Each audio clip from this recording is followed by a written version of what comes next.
ಕರ್ನಾಟಕ ಸರ್ಕಾರ ಪೆಟ್ರೋಲ್ ಮತ್ತು ಡೀಸೆಲ್ ಬೆಲೆ ಏರಿಕೆ ಖಂಡಿಸಿ ಭಾರತೀಯ ಜನತಾ ಪಕ್ಷದಿಂದ ಪ್ರತಿಭಟನೆ. ಗದಗ ಜಿಲ್ಲೆಯ ಶಿರಹಟ್ಟಿ ಪಟ್ಟಣದ ನೆಹರು ಸರ್ಕಲ್ನಲ್ಲಿ ಭಾರತೀಯ ಜನತಾ ಪಕ್ಷ ಶಿರಹಟ್ಟಿ ಮಂಡಲ ಹಾಗೂ ನಗರ ಘಟಕದ ವತಿಯಿಂದ ಕರ್ನಾಟಕ ಸರ್ಕಾರ ಪೆಟ್ರೋಲ್ ರುನ ₹3, ಡೀಸೆಲ್ ಬೆಲೆ ₹3.50 ಏರಿಕೆ ಮಾಡುವುದರಿಂದ ಮತ್ತು ಅಗತ್ಯ ವಸ್ತುಗಳ ಬೆಲೆ ಏರಿಕೆಯನ್ನ ಖಂಡಿಸಿ ಪ್ರತಿಭಟನೆಯನ್ನ ನಡೆಸಿದರು. ಡಾಕ್ಟರ್ ಚಂದ್ರು ಲಮಾಣಿ ಅವರು ಪ್ರತಿಭಟನೆಯನ್ನ ಉದ್ದೇಶಿಸಿ ಮಾತನಾಡಿದರು.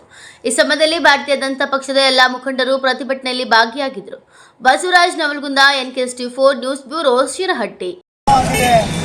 ಇದೆಂತ ಸರ್ಕಾರ ಅಂತ ಯಾಕೆ ನೀವು ಇದರ ಬಗ್ಗೆ ಎಲ್ಲರೂ ಕೂಡಿಕೊಂಡು ಇದರ ಬಗ್ಗೆ ಸಾರ್ವಜನಿಕರು ಸಹಿತ ಇದರ ವಿರುದ್ಧವಾಗಿ ಹೋರಾಟ ಮಾಡಲಿಕ್ಕೆ ರೆಡಿಯಾಗಿದ್ದೀವಿ. ನಮ್ಮ ಭಾರತೀಯ ಜನತಾ ಪಾರ್ಟಿಯಿಂದ ಯಾವತ್ತು ತೈಲ ಬೇಡಿಕೆಯನ್ನು ಏರಿಸಿದ್ರು ಅವತ್ತಿನಿಂದಲೂ ಸಹಿತ ರಾಜ್ಯ ಮಟ್ಟದಿಂದ ಹಿಡ್ಕೊಂಡು ರಾಷ್ಟ್ರ ಮಟ್ಟದವರೆಗೂ ಸಹಿತ ಪ್ರತಿಭಟನೆಗಳು ಇವತ್ತು ನಡೀತಾ ಇದೆ.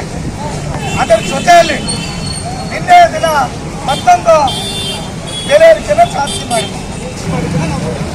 ಇವತ್ತು ಯಾವುದಾರ ಸರ್ಕಾರ ಬಂದಾಗ ಸರ್ಕಾರ ಒಂದು ವರ್ಷದಲ್ಲಿ ನಾವೆಲ್ಲರೂ ನೋಡ್ತೀವಿ, ಒಂದು ವರ್ಷದಲ್ಲಿ ಏನಾದ್ರು ಜಾಸ್ತಿ ಮಾಡೋದು ಕಡಿಮೆ ಮಾಡೋದ್ರೆ ವರ್ಷಕ್ಕೆ ಒಂದ್ಸಲ ಮಾಡ್ತಿದ್ವಿ.